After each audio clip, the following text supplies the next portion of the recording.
Hi hello అండి. అందరికీ నమస్తే. మై మిస్టీరియస్ బాస్ పార్ట్ 46 ఇక ఇందులోనే కంటిన్యూ చేస్తానండి స్టోరీ. ఏ చేతి రేఖలపై అదృష్టం రాయబడి ఉంటుందో ఆ చేతిపైనే ఈ హిట్లర్ పేరు రాసుంది. మరి కష్టాలు రావడం సహజమే కదా అని ఆమె మనసులోనే అనుకుంది. ఆ తర్వాత ఒక చేతితోనే టైప్ చేయడం మొదలుపెట్టింది. అదే సమయంలో ఆమె చేతికి కట్టిన క్లాత్ చూసి సిద్ధార్థ్ మాత్రం అయోమయంలో పడిపోయాడు. హ్మ్. ఇక ఈమెకేమైంది? ఉదయం బాగానే ఉందిగా. ఇప్పుడు చేతికి ఇదేంటి హ్యాండ్ కర్చీఫ్ కట్టుకొని ఎందుకు కూర్చుంది? అని సిద్ధార్థ్ ఎదురుగా ఉన్న జాహ్నవి వైపుకు చూస్తూ ఆలోచిస్తున్నాడు. అంతలోనే తలుపు మీద తట్టిన శబ్దం వినిపించింది. అతను తలుపు వైపు చూడగా వారి కంపెనీ మార్కెటింగ్ మేనేజర్ విరాజ్ తలుపు దగ్గర నిలబడి ఉన్నాడు. కమిన్ అని అన్నాడు సిద్ధార్థ్. విరాజ్ లోపలికి వచ్చి సిద్ధార్థ్ ఎదురుగా ఉన్న కుర్చీలో కూర్చున్నాడు. పూణే ఎలా ఉంది? అని అతను కూర్చోగానే సిద్ధార్థ్ అడిగాడు. ఏమీ అడగొద్దు. చాలా పని చేయాల్సి వచ్చింది. చూడు నా నడుం కూడా విరిగిపోయింది అంటూ విరాజు ఫిర్యాదు చేశాడు. మరి మూతి తీసుకుని రాసుకో అని సిద్ధార్థ నవ్వుతూ అన్నాడు. అలా మాట్లాడుతూ అనుకోకుండా విరాజ్ వైపుకు చూస్తున్న సమయంలోనే అతని వెనుక ఒకసారి చూపు వేశాడు. అది విరాజ్ గమనించాడు. పని తప్ప మరే విషయంపైన సిద్ధార్థ్ ఎప్పుడు దృష్టి పెట్టడని అతనికి బాగా తెలుసు. ఇక వచ్చే 1 నెల రోజుల వరకు అయినా నేను పూణె వైపుకి రాను అని విరాజ్ మాట్లాడుతూ వెనక్కి చూశాడు. అక్కడ జాన్వి తన పనిలో బిజీగా ఉంది. "హ్మ్, ఈ 2 నెలల్లో నేను లేనప్పుడు చాలా అభివృద్ధి జరిగినట్టుంది" అని విరాజ్ మళ్ళీ సిద్ధార్థ్ వైపుకు చూస్తూ అన్నాడు. యా, సాని దగ్గర నుంచి మార్కెటింగ్ లీడ్స్ తీసుకుని పనిలో పడు అని సిద్ధార్థ్ మళ్ళీ ఫైల్లో దృష్టి పెడుతూ అన్నాడు. నేను పని గురించి మాట్లాడడం లేదు అని విరాజు సిద్ధార్థ్ ముఖాన్ని గమనిస్తూ అన్నాడు. మరి అని సిద్ధార్థ్ కనుబొమ్మలు పైకెత్తి అడిగాడు. జాన్వి అని విరాజ్ అనగానే సిద్ధార్థ్ ఒక్కసారిగా ఉలిక్కిపడి అతని వైపుకి చూశాడు. వాట్ అని సిద్ధార్థ్ ఎలాంటి భావం లేకుండా అడిగాడు. వదిలేయండి. ఆమె చేతికి ఏమైంది అని విరాజ్ మళ్ళీ వెనక్కి తిరిగి జాన్వి వైపుకు చూస్తూ అడిగాడు. నీకేమనిపిస్తుంది? ఇక్కడ ఎవరికి ఏమైందో చూడడానికి నేను కూర్చున్నానా ఏంటి అని సిద్ధార్థ్ కోపంగా అడిగేసరికి విరాజ్ కాస్త తడబడిపోయాడు. బహుశా మనం తప్పుగా ఆలోచించాం. ఇది సిద్ధార్థ్, మనం మర్చిపోయాం అని విరాజ్ మనసులోని తనని తను తిట్టుకున్నాడు. ఐఎమ్ సారీ, నేనేదో సరదాగా అన్నాను అంతే. సరే, నేను కూడా వెళ్ళి వర్క్ చూసుకుంటాను. పూణేకి సంబంధించిన అన్ని అప్డేట్స్ జాన్వీకి ఇస్తాను. ఆమె నీకు అన్నీ క్లియర్ చేసి ఇస్తుంది అని చెప్పి విరాజ్ తన క్యాబిన్ నుంచి బయటికి వెళ్ళిపోయాడు. అతను వెళ్ళగానే సిద్ధార్థ్ ఫైల్ నుంచి తల పైకెత్తి ఎదురుగా చూశాడు. ఉదయం వరకు తను బాగానే ఉందిగా, మరి ఇప్పుడు చేతికి ఏమైంది ఇంత సడన్గా అని ఆలోచిస్తూ అతను వెంటనే సీసీటీవీ ఫుటేజ్ ఆన్ చేశాడు. ఉదయం నుంచి లంచ్ బ్రేక్ వరకు ఫుటేజ్ అంతా చాలా వేగంగా చూశాడు. అందులో జాన్వి చెయ్యి బాగానే ఉంది. కానీ మరి లంచ్ బ్రేక్ తర్వాత తిరిగి వచ్చినప్పుడు మాత్రం ఆమె ముఖంలో ఏడ్చిన భావాలు క్లియర్గానే కనిపించాయి. చేతికి కూడా ఇలా హ్యాండ్ కర్చీఫ్ కట్టుకుని ఉంది. ఖచ్చితంగా క్యాంటీన్లో ఏదో జరిగే ఉంటుంది అని అనుకుంటూ వెంటనే క్యాంటీన్ కెమెరాను ఆన్ చేశాడు. లంచ్ బ్రేక్ సమయంలో ఫుటేజ్ చూడటం మొదలుపెట్టాడు. అక్కడ జాన్వి, నేహ, దీక్ష, మనీషా కనిపిస్తున్నారు. కానీ వాళ్ళు మాట్లాడుకుంటున్న మాటలు మాత్రం ఏమీ వినిపించడం లేదు. అయితే అక్కడి నుంచి జాన్వి కోపంగా వెళ్ళిపోయిన విషయం మాత్రం అతనికి ఆ సీసీటీవీలో చాలా క్లియర్గా కనిపించింది. ఖచ్చితంగా నేహ ఆమెతో ఏదో చెప్పింది. ఖచ్చితంగా తన వల్ల ఇలా అయ్యింది. కానీ ఏంటి అని సిద్ధార్థ కోపంగా టేబుల్పై చేతిని కొట్టి ఒక నెంబర్కు డయల్ చేశాడు. సాని, ఆ క్యాంటీన్ వ్యక్తిని వెంటనే తీసుకుని రండి అని సిద్ధార్థ్ చెప్పి ఫోన్ పెట్టేశాడు. కొద్దిసేపటికి సాని క్యాంటీన్ వ్యక్తిని తీసుకుని వచ్చాడు. అతను భయపడుతూ సిద్ధార్థ్ ముందు నిలబడ్డాడు. ఈరోజు మధ్యాహ్నం క్యాంటీన్లో ఏం జరిగింది అని సిద్ధార్థ్ కోపంగా అడిగాడు. ఏం ఏం లేదు సార్ అని ఆ క్యాంటీన్ వ్యక్తి భయంతో చెప్పాడు. సిద్ధార్థ్ అతను ముందు ఆ ఫుటేజ్ ఆన్ చేశాడు. వాట్ ఈస్ దిస్ అని సిద్ధార్థ్ ఇప్పుడు క్యాంటీన్ వ్యక్తిని తీక్షణంగా చూస్తూ అడిగాడు. సార్, ఆ ఇద్దరి మధ్య కొంచెం వాదన జరిగింది అని ఆ క్యాంటీన్ వ్యక్తి భయపడుతూ చెప్పాడు. ఏం వాదన అని సిద్ధార్థ్ చాలా విసుగ్గా అండ్ కోపంగా అడిగాడు. అది నాకేమీ పూర్తిగా తెలియదు సార్ అని క్యాంటీన్ వ్యక్తి గొంతు తడుపుకుంటూ చెప్పాడు భయంతో. సాని, ఆ అమ్మాయిని పిలవండి అని సీసీటీవీ ఫుటేజ్లో కనిపిస్తున్న దీక్ష వైపుకు చూపిస్తూ సిద్ధార్థ్ అన్నాడు. ఇక అతను వెంటనే ఎవరికో ఫోన్ చేసి దీక్షను పంపించమని చెప్పాడు. కొద్దిసేపటికి దీక్ష భయపడుతూ సిద్ధార్థ్ క్యాబిన్ వైపుకు వస్తుంది. ఆమెను అక్కడ చూసిన జాన్వి అయోమయంగా చూసింది. దీక్ష కళ్ళతోనే మళ్ళీ కలుస్తానని చెప్పి సిద్ధార్థ్ క్యాబిన్లోకి అయితే వెళ్ళింది. అమ్మా సిద్ధార్థ్ బాగా ఫాలో చేస్తున్నాడు మన జాన్విని. సిద్ధార్థ్ కోపంగా క్యాంటీన్ వ్యక్తితో ఏదో మాట్లాడుతున్నాడు. దీక్ష వెళ్ళి సాని పక్కన నిలబడింది. You what is your name అని సిద్ధార్థ్ ఆమెను గమనించి అడిగాడు. దీక్ష అని భయంగా సమాధానం చెప్పింది. బయట నుంచి జాన్వి లోపల జరుగుతున్న విషయాన్ని తెలుసుకోవడానికి ప్రయత్నిస్తుంది. కానీ ఏమీ వినిపించకపోవడంతో ఆమెకు చిరాకు మొదలయ్యింది. దానికి తోడు ఇప్పుడు దీక్ష గురించి కూడా ఆమెకు ఆందోళన కలిగింది. లంచ్ బ్రేక్లో ఏం జరిగింది అని సిద్ధార్థ్ దీక్ష వైపుకు చూస్తూ కోపంగా అడిగాడు. ఏంటి అని దీక్ష ఎండిపోయిన పెదవులపై ఇక నాలుకతో తడుముకుంటూ భయంగా అడిగింది. అదే అడుగుతున్నాను. ఆర్యుటం నీకు వినిపించదా? జాన్వికి నేహాకి మధ్య ఏం జరిగింది అని సిద్ధార్థ్ ఇప్పుడు కోపంగా అడిగాడు. సార్, నేహా మేడం జాన్వితో మాట్లాడారు. జాన్వి ఏమీ చేయలేదు. మేము కేవలం లంచ్ చేస్తున్నాం. నేహా మేడం జాన్వి చేతిపై మెహందీ చూసి ఆ తర్వాత ఆమెను తిట్టడం మొదలుపెట్టారు సార్ అని దీక్ష జాన్వి వైపుకు నిలబడి సమాధానం చెప్పింది. మరి నేహా ఏమంటుంది అని సిద్ధార్థ్ అడిగాడు. ఇప్పుడు దీక్ష మనసులోని మాటలను ఎలా చెప్పాలో ఆలోచించింది. నేహా అతని గర్ల్ ఫ్రెండ్ అని ఆమెకు తెలుసు. బహుశా ఆమె ఏదో ఫిర్యాదు చేసి ఉంటుందని, అందుకే సిద్ధార్థ్ నిజం తెలుసుకోవటానికి పిలిపించి ఉంటాడని దీక్ష అనుకుంది. ఇంకంతా విన్న తర్వాత బహుశా జాన్విని ఉద్యోగం నుంచి తీసేస్తారేమో అని కూడా ఆమెకు అనిపించింది భయంతో. అందుకే జాన్విపై కాస్త సానుభూతి కలిగేలా చెప్పాలని నిర్ణయించుకుంది. సే సంథింగ్ అని సిద్ధార్థ్ గొంతు వినిపించగానే దీక్ష ఉలిక్కిపడింది. సార్, నేహా మేడం మంచివారే, కానీ ఈరోజు ఆమె జాన్విని ఎక్కువగా మాట్లాడారు. ఆమె క్యారెక్టర్ గురించి కూడా తప్పుగా మాట్లాడారు. అందుకే జాన్వి కూడా వారికి ఎదురు సమాధానం చెప్పింది సార్. జాన్వి చాలా కోపంలో ఉంది కాబట్టి అలా ప్రవర్తించింది సార్. ఆమె కోపంలో తన చేతికి కూడా గాయం చేసుకుంది తనే. ఆమెకు మేడంని బాధ పెట్టాలనే ఉద్దేశం లేదు. ఇందులో జాన్వి తప్పు లేదు, కేవలం అని దీక్ష జాన్విని సమర్థిస్తూ మాట్లాడింది. ఆమె మాటలు విన్న సిద్ధార్థ్ ఒక్కసారిగా షాక్ అయ్యాడు. ఆమె చేతిని కోసుకుందా అని సిద్ధార్థ్ ఒక్కసారిగా కుర్చీపై నుంచి లేచి నిలబడ్డాడు. సాని, నా ఆఫీస్లో ఏం జరుగుతుంది? డాక్టర్ని పిలవండి, త్వరగా వెళ్ళండి అని సిద్ధార్థ్ గట్టిగా అరిచేసరికి సాని వెంటనే బయటికి వెళ్ళిపోయాడు. You both just get out అని సిద్ధార్థ్ ఆ ఇద్దరిపై అరిచేసరికి వాళ్ళిద్దరు వెంటనే అక్కడి నుండి బయటికి వెళ్ళిపోయారు. ఇంకెక్కడ జాన్వి తొందరగా పరిగెత్తుకుంటూ వెళ్తున్న దీక్ష వైపుకు అయితే భయంగా చూస్తుంది. కానీ దీక్ష బాధగా ముఖం పెట్టి ఆమె వైపుకు చూసి అక్కడి నుండి వెళ్ళిపోయింది. అయ్యో, ఇప్పుడు ఏం జరిగింది? ఈ పిచ్చోడు దీక్షని ఏమైనా అన్నాడా ఏంటి? ఈ రోజు అసలు ఏమీ బాగోలేదు. ముందేమో ఆ నేహా మేడం, ఇప్పుడేమో ఈ హిట్లర్. ఈ రోజు నిజంగానే మన పరిస్థితి ఏంటో ఏమీ తెలియడం లేదు అని దీక్ష వెళ్ళిన వైపుకు చూస్తూ జాన్వి నిట్టూర్చింది. ఇంక అదే సమయంలోని యూ స్టూపిడ్ గర్ల్ అని సిద్ధార్థ్ కోపంగా అరిచిన గొంతు వినిపించగానే ఆమె ఉలిక్కిపడి లేచి నిలబడింది. అతను కాస్త ఆవేశంగా ఆమె వైపుకే వస్తున్నాడు. జాను, నీకు ఈ రోజైతే నీ పని అయిపోయింది. నీకు ఉద్యోగం కూడా పోతుంది అని భయంతో జాన్వి సిద్ధార్థ్ వైపుకు చూసింది. కానీ సిద్ధార్థ్ ఆమె దగ్గరకు వచ్చి నేరుగా ఆమె చేతిని తన చేతిలోకి తీసుకున్నాడు. అతని ఆ రియాక్షన్ చూసి జాన్వి పూర్తిగా అయోమయంలో పడిపోయింది. ఆమె ఏదైనా మాట్లాడే లోపే అతను ఆమె చేతికి కట్టిన టవల్ విప్పడం మొదలుపెట్టాడు. సార్ సార్ అని జాన్వి భయంతో అతన్ని పిలిచింది. వెయిట్ అని చెప్పి అతను ఆ క్లాత్ని తీసి ఆమె చేతిని చూశాడు. సిద్ధార్థ్ అనే పేరుపై ఒక కోత కనిపించింది. దాదాపు బటన్ వేలంత పొడవుగా ఉంది. అది చూసిన సిద్ధార్థ్ నుదుటిపై ముడతలు పడ్డాయి. కళ్ళల్లో బాధ కనిపించింది. Are you crazy? ఇది ఎందుకు చేసావు? ఎలా చేసుకున్నావు? నీకు కత్తి ఎక్కడ దొరికింది అని సిద్ధార్థ్ పళ్ళు బిగించి ఆమె వైపుకు చూశాడు. అప్పటికే భయపడిపోయిన జాన్వి అతని స్పందన చూసి మరింత అయోమయానికి గురయింది.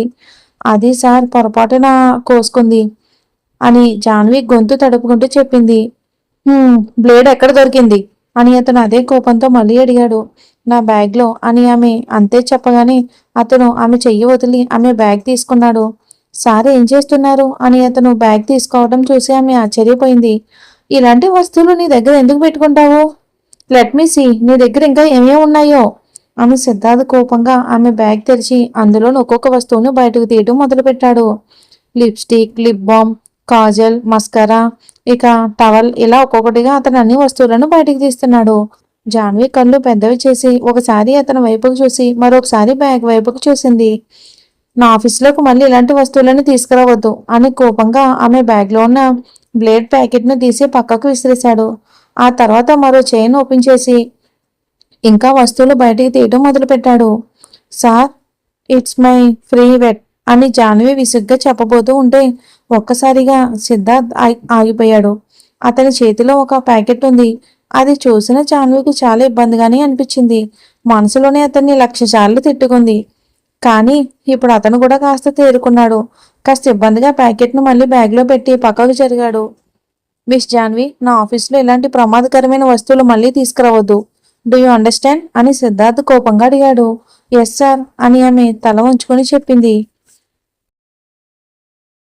నొప్పిగా ఉందా అని అతను మళ్ళీ ఆమె చేతిని తన చేతిలోకి తీసుకుని అడిగాడు. సిద్ధార్థ్ అలా అడగడంతో జాన్వి నిశ్చలంగా ఉండిపోయింది. ఆమె నోటి నుంచి ఎలాంటి సమాధానం రాలేదు. Okay, doctor will treat you అని ఆమె చేతిని వదిలి చెప్పి అక్కడి నుండి వెళ్ళిపోయాడు. అతను వెళ్ళిపోయిన తర్వాత ఆమె తన చేతిని చూసుకుంది. మళ్ళీ అతని ఆప్యాయమైన స్పర్శ గుర్తుకు వచ్చింది. కానీ వెంటనే అతను కోపంగా మాట్లాడిన గొంతు కూడా చెవుల్లో మారుమోగింది. దాంతో ఆమె తన చేతిని కిందకు దించింది. ఎదురుగా చిందరు అంతలుగా పడి ఉన్న తన బ్యాగ్ చూసి ఆమెకు చాలా ఇబ్బందిగా అనిపించింది. స్టూపిడ్ సైకో, అమ్మాయిల బ్యాగ్లో చేతులు పెట్టకూడదని కనీసం మర్యాదలు కూడా లేవు ఇతనికి అని జాన్వి కోపంగా మళ్ళీ బ్యాగ్ సర్దుకోవటం మొదలుపెట్టింది. అదే సమయంలో సిద్ధార్థ్ నేహ క్యాబిన్ తలుపు తెరిచాడు. ఎదురుగా నేహ, విరాజ్ ఏదో విషయం గురించి మాట్లాడుకుంటున్నారు. క్యాంటీన్లోని ఒక అబ్బాయి వేడివేడిగా ఉన్న కాఫీ తీసుకుని వారి ముందు నిలబడి ఉన్నాడు. అతను ఆ 2 కప్పులను టేబుల్పై పెట్టి అక్కడి నుంచి వెళ్ళిపోయాడు. అప్పుడే సిద్ధార్థ్ లోపలికి వెళ్ళాడు. అతన్ని చూసి నేహ, విరాజ్ ఇద్దరూ లేచి నిలబడ్డారు. హాయ్ సిద్ధార్థ్ అని నేహ, విరాజ్ నవ్వుతూ పలకరించారు. సిద్ధార్థ్ నేరుగా నేహ ఎదురుగా వెళ్ళి నిలబడ్డాడు. అతని ముఖంలోని చల్లటి భావాలను చూసి నేహ కాస్త భయపడింది. సిద్ధార్థ్, అది నేను, విరాజ్ మన కంపెనీ ప్రోగ్రెస్ గురించి అని నేహ ఇంకా ఏదో చెప్పబోతూ ఉండగానే హా అని ఆమె నోటి నుంచి బాధతో కూడిన అరుపు బయటకు వచ్చింది నేహ నోటి నుంచి. అది చూసిన విరాజ్ పూర్తిగా షాక్ అయ్యాడు. ఎందుకంటే సిద్ధార్థ్ నేహ చేతిని పట్టుకుని ఆమె చేతిని ఆ వేడివేడిగా ఉన్న కాఫీలో ముంచాడు. ఆమె చెయ్యి లోపలికి వెళ్లడంతో ఆ కప్పులో ఉన్న కాఫీ మధ్యలో ఉన్న కాఫీ టేబుల్ మీదకు పొల్లిపోయింది. నేహ నొప్పితో అరుస్తుంది. అతని చేతిలో నుంచి తన చేతిని విడిపించుకోవడానికి ప్రయత్నిస్తుంది. కానీ సిద్ధార్థ్ పట్టుకున్న పట్టు చాలా బలంగా ఉంది. అతని కళ్ళల్లో మాత్రం తీవ్రమైన చల్లటి భావాలు కనిపిస్తున్నాయి. అది చూసి విరాజ్ కూడా అలాగే నిలిచిపోయాడు. సిద్ధార్థ్, ఇది కాలిపోతుంది అని నేహ గట్టిగా అరిచింది. దాంతో విరాజ్ తేరుకున్నాడు. వెంటనే ముందుకు వచ్చి సిద్ధార్థ్ చేతిని పట్టుకున్నాడు. సిద్ధార్థ్, ఆమెను వదిలేయ్ అని విరాజ్ అతని వెనక్కి లాగుతూ అన్నాడు. అప్పుడు సిద్ధార్థ్ ఆమె చేతిని వదిలేశాడు. నేహ వెంటనే తన చేతిని వెనక్కి తీసుకుని మరో చేతితో తన చేతిని పట్టుకుని దానిపై ఊదడం మొదలుపెట్టింది. కానీ ఆ వేడి తట్టుకోలేనంతగా ఉండటంతో ఆమె చేతులు, కాళ్ళు మొత్తం వణికిపోతున్నాయి బాధతో.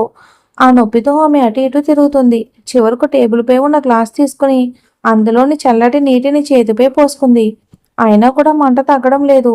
ఇక నేహ, బయటికి వెళ్ళు, దానికి ఏదైనా మందు రాసుకో, గో ఫాస్ట్ అని విరాజ్ నేహాపై అరిచేసరికి ఆమె క్యాబిన్ నుంచి బయటకు పరిగెత్తుకుంటూ వెళ్ళిపోయింది. ఇంకా ఆమె వెళ్ళగానే సిద్ధార్థ్ విరాజ్ చేతిని విదిలించి తన కోటును సరిచేసుకున్నాడు. సిద్ధార్థ్, వాట్ ఈస్ దిస్ అని ఇప్పుడు విరాజ్ ఆశ్చర్యంగా అడిగాడు. నీకు కనిపించలేదా అని సిద్ధార్థ్ కనుబొమ్మలు పైకెత్తి సమాధానమిచ్చాడు. ఇప్పుడు అతని కోపం కాస్త తగ్గింది. సిద్ధార్థ్, నాకు తెలుసు నీకు కోపం వస్తే నువ్వు ఏదైనా చేస్తావు, కానీ ఇప్పుడు నువ్వు చేసింది సరైందేనా అని విరాజ్ అసంతృప్తిగా అడిగాడు. షీ డిజర్వ్ దిస్ అని సిద్ధార్థ్ కాస్త కోపంగా అన్నాడు. ఆమె నీ గర్ల్ ఫ్రెండ్ అని విరాజ్ అన్నాడు. ఆమె నా గర్ల్ ఫ్రెండ్గా ఉండేది. ఇప్పుడు ఆమె నాకు కేవలం మోసం చేసిన వ్యక్తి మాత్రమే అని సిద్ధార్థ్ కోపంగా అరిచాడు. దాంతో విరాజ్ షాక్ అయ్యాడు. What do you mean? Neha నిన్ను మోసం చేసిందా అని విరాజ్ ఆశ్చర్యంతో అడిగాడు. ఎస్, ఆమె ఒక మోసగత్తె. ఆమె రిజైన్ లెటర్ ఇవ్వు. ఇంకా ఏమైనా బకాయిలు ఉంటే క్లియర్ చేసి ఇక్కడి నుంచి పంపించు. ఇంకా మొత్తం స్టాఫ్కి అనౌన్స్ చేయి. ఇకపై ఎవరైనా అనవసరంగా ఎవరి క్యారెక్టర్ గురించి గాసిప్ చేసినా వాళ్ళు బయటకు దారి చూపిస్తాం అని సిద్ధార్థ్ చెప్పి అక్కడి నుండి వెళ్ళిపోయాడు. విరాజ్ ఇంకా షాక్లోనే ఉన్నాడు. నేహ నిజంగా సిద్ధార్థను మోసం చేసిందా? ఇది ఎలా సాధ్యం అని విరాజ్ మనసులోనే ఆలోచిస్తున్నాడు. అదే సమయంలో సిద్ధార్థ్ వెళ్తూ వెళ్తూ జాహ్నవి వైపుకు చూశాడు. ఇప్పుడు ఆమె చేతికి చక్కగా కట్టివేశారు. ఒక్క క్షణం అతనికి అక్కడికి వెళ్ళి ఆమెకి ఇంకా నొప్పిగా ఉందా అని అడగాలని అనిపించింది. కానీ ఆమె పనిలో బిజీగా ఉండడం చూసి అతను మళ్ళీ తన క్యాబిన్లోకి వెళ్ళిపోయాడు. సాయంత్రం జాహ్నవి ఆఫీసు బయటకు వస్తూ ఉంటే దీక్ష ఆమె కోసం ఎదురు చూస్తూ ఉంది. జాహ్నవి వెంటనే ఆమె దగ్గరికి వెళ్ళింది. దీక్ష, మధ్యాహ్నం ఏం జరిగింది? సిద్ధార్థ్ సార్ నేనెందుకు పిలిచారు అని ఆమె దగ్గరకు రాగానే జాహ్నవి అడిగింది. రోజంతా ఆమె మనసును ఆ ఆలోచనే వేధించింది. జాను అని దీక్ష కళ్ళు పెద్దవి చేసి మౌనంగా ఉండమని సైగ చేసింది. ఆ తర్వాత ఆమె చేతిని పట్టుకుని ఆఫీస్ గేట్ బయటకు తీసుకెళ్ళింది. దీక్ష, ఏమైంది? నువ్వు ఇంతలా ఎందుకు భయపడుతున్నావు అని జాన్వి అడగలేక అడిగింది. పద కూర్చుందాం, అప్పుడు నీకు చెప్తాను అని దీక్ష చెప్పింది. ఇద్దరూ పక్కనే ఉన్న గార్డెన్కి వెళ్ళి కూర్చున్నారు. ఇప్పుడు చెప్పు, ఏం జరిగింది? ఇంకా ఈరోజు మధ్యాహ్నం నుంచి ఆఫీస్ అంతా చాలా నిశ్శబ్దంగా ఎందుకుంది అని జాన్వి అడిగింది. జాను, అసలు బాసు నన్ను ఎందుకు పిలిచారో తెలుసా అని దీక్ష సీరియస్గా అడిగింది. ఎందుకు అని జాన్వి గుండె దడదల్లాడుతూ ఉండగా అడిగింది. నీకు నేహ మేడంకి మధ్య జరిగిన గొడవ గురించి అడగడానికి అని దీక్ష చెప్పగానే జాన్వి మరింత భయపడింది. నువ్వు వాళ్ళకంతా చెప్పావా అని జాన్వి అడిగింది. అవును, నేను నీ వైపే మాట్లాడ్డాను. బాస్ తర్వాత నీతో ఏమైనా అన్నారా అని దీక్ష అడిగింది అనుమానంగా. జాన్వికి సిద్ధార్థ్ కోపంగా మాట్లాడిన విషయం గుర్తొచ్చింది. కానీ ఆ కోపం కంటే అతనిలో తనపై కనిపించిన శ్రద్ధ ఎక్కువగా అనిపించింది. కానీ అతను తన గురించి ఎందుకు ఆలోచిస్తాడు అని ఆ ఆలోచనను వెంటనే మనసులో నుంచి తీసేసింది. అవును, కొంచెం కోప్పడ్డారు అని జాన్వి చెప్పింది. నీ లక్కు, ఆ నేహ మోసం చేసిన వ్యక్తిగా తేలింది కాబట్టి, లేకపోతేనా ఈ కంపెనీలో నీకు ఇదే చివరి రోజు అయ్యేది అని దీక్ష నిట్టూరుస్తూ చెప్పింది. అసలు ఏం జరిగింది అని జాన్వి ఇప్పుడు మరింత ఆసక్తిగా అడిగింది. ఆఫీస్లో గాసిప్ చేయకూడదని బాస్ గట్టిగా హెచ్చరించారు. అలా చేస్తూ ఉద్యోగం నుంచి తీసేస్తామని చెప్పారు. ఇంకా నేహ ఆమెను ఉద్యోగం నుంచి తీసేశారని అంతా అనుకుంటున్నారు. అది కూడా నాకు మెసేజ్ ద్వారా తెలిసింది. దీని గురించి ఆఫీస్లో ఎవరూ మాట్లాడడం లేదు. బహుశా ఆమె బాస్ని మోసం చేసిందేమో. అందుకే బాస్ అలా కోపంగా ఉన్నారు. వాళ్ళిద్దరి బ్రేకప్ కూడా అయి ఉండొచ్చు. కానీ దానివల్ల నువ్వు మాత్రం తప్పించుకున్నావు అని దీక్ష చెప్పగానే జాహ్నవి షాక్ అయ్యింది. ఏంటి, నేహ మేడం సార్ని మోసం చేశారా అని జాహ్నవి నమ్మలేనట్టుగా అడిగింది. అవును, కానీ పొరపాటున కూడా ఎక్కడ మాట్లాడుకో, సరేనా? ఆఫీస్ గ్రూప్లో ఇదంతా డిస్కస్ అయ్యింది. ఇప్పుడు ఈ చాట్స్ కూడా డిలీట్ అయిపోయాయి అని దీక్ష అటు ఇటు చూస్తూ చెప్పింది. జాహ్నవి ఆలోచనలో పడిపోయింది. కానీ ఎందుకో తెలియదు, ఆమెకు కాస్త ఆనందంగా అనిపించింది. అయితే మరుక్షణమే తన ఆలోచనలపై తనకే చిరాకు వేసింది. ఎవరో ఒకరి ఎవరో ఒకరికి బ్రేకప్ అవుతుంది, దానికి నేనే ఆనందపడుతున్నాను ఎందుకు? నేను ఎంత చెడ్డదాన్ని. బప్పా, ప్లీజ్ ఇలాంటి చెడు ఆలోచనలు నా మనసులోకి రానివ్వకు. నేను ఇంతకు ముందు ఎప్పుడు ఎవరికి చెడు జరగాలని కోరుకోలేదు. ప్లీజ్ ఇప్పుడు వస్తున్న ఈ చెడు ఆలోచనలకు నన్ను క్షమించు బప్పా, ప్లీజ్. నాకు ఈ ఆనందం వద్దు, ప్లీజ్. వాళ్ళిద్దరి మధ్య అంతా బాగుండాలి. సిద్ధార్థ్ సార్ వాళ్ళందరికీ కూడా అన్ని సంతోషాలు దక్కాలి. వారికి బాధ కలగకూడదు అని జాన్వి కళ్ళు మూసుకుని అయోమయమైన మనసుతో కూర్చుంది. ఏ జాను అని దీక్ష పిలవడంతో ఆమె ఆలోచన నుంచి బయటకు వచ్చింది. ఏంటి అని జాన్వి అడిగింది. మనకు ఒక గుడ్ న్యూస్ ఉంది అని దీక్ష చెప్పగానే జాన్వి అయోమయంగా ఆమె వైపుకు చూసింది. బాస్ ఇప్పుడు సింగిల్ అని దీక్ష నవ్వుతూ కన్నుకొట్టి చెప్పింది. జాన్వి మనసులోనే నుదుటిపై చేయి వేసుకుంది. సరే సరే పద వెళ్దాం అని జాన్వి లేస్తూ చెప్పింది. ఓకే, రేపు ఆఫీసులో కలుద్దాం అని దీక్ష చెప్పి వెళ్ళిపోయింది. జాన్వి కూడా బస్ ఎక్కి తన ఏరియాలో దిగింది. ఆమె బిల్డింగ్ చుట్టుపక్కల మిగతా ఇళ్ళని ఎక్కువగా ఉండటంతో కొన్ని చోట్ల సందుల్లో నుంచి వెళ్లాల్సి వచ్చేది. 2-3 సందులు దాటితే ఆమె బిల్డింగ్ కనిపించేది. అలా ఆమె ఒక సందులో నుంచి నడుచుకుంటూ వెళ్తూ ఉండగా అకస్మాత్తుగా ఆమెను ఒక పక్కనున్న చీకటి చోటుకు లాగారు. భయంతో ఆమె అరవబోయే లోపే ఆమె నోటిని కూడా మూసేశారు. భయంగా ఎదురుగా చూసిన జాన్వి పొల్లు కొరుకుతూ చూస్తున్న సుధీర్ కనిపించాడు. జాన్వి తన శక్తిని అంతా ఉపయోగించి అతని నుంచి తప్పించుకోవడానికి ప్రయత్నించింది. నీకు ఏంటి రెక్కలొచ్చాయా? గతసారి నా మీద పోలీస్ కంప్లైంట్ చేశావు. ఇప్పుడు ఆ సార్తో నాకు తిట్లు కూడా పడేలా చేశావు. నువ్వు ఇంతటితో ఆగో కదా. నీ సంగతి చెప్తా అని అతను ఆమె జుట్టును గట్టిగా లాగటంతో జాన్వి నొప్పితో మూలిగింది. ఎలాగోలాగా అతని చేతిని తన నోటి మీద నుంచి తొలగించి అతని చెంపపై గట్టిగా కొట్టింది. దాంతో అతను మరింత రెచ్చిపోయాడు. వెంటనే ఆమె గొంతు పట్టుకున్నాడు. కానీ ఈసారి జాన్వి వెంటనే అతని చేతిని విదిలించి ఇక అటుగా వెళ్లే వారిని హెల్ప్ కోసం అడగడం మొదలుపెట్టింది. అక్కడ ముగ్గురు నలుగురు మాత్రమే ఉన్నారు. కానీ వాళ్ళు కూడా కేవలం చూస్తూ నిలబడ్డారే తప్ప ఎవరూ ముందుకొచ్చి ఆమెకి హెల్ప్ చేయలేదు. అరువు ఎంత కావాలంటే అంత అరువు, ఒక్క నెల రోజులు గడవని. ఇక నా సార్ ఒక్కసారి ఎమ్మెల్యే అయితే అప్పుడు నీ పరిస్థితి ఏంటో చూపిస్తాను. అప్పుడు ఈ పోలీసులు కానీ ఇంకెవరూ కానీ ఏమీ చేయలేరు అని అతను ఆమె నోరు ఒక చేతితోనే పట్టుకుని అన్నాడు. అతని స్పర్శతో జాన్వికి అసహ్యం వేసింది. వెంటనే ఆమెకు వాంతి వచ్చి గబగబా అతని మీద వాంతి చేసేసుకుంది జాన్వి. మరి చూద్దాం ఏం జరుగుతుందో.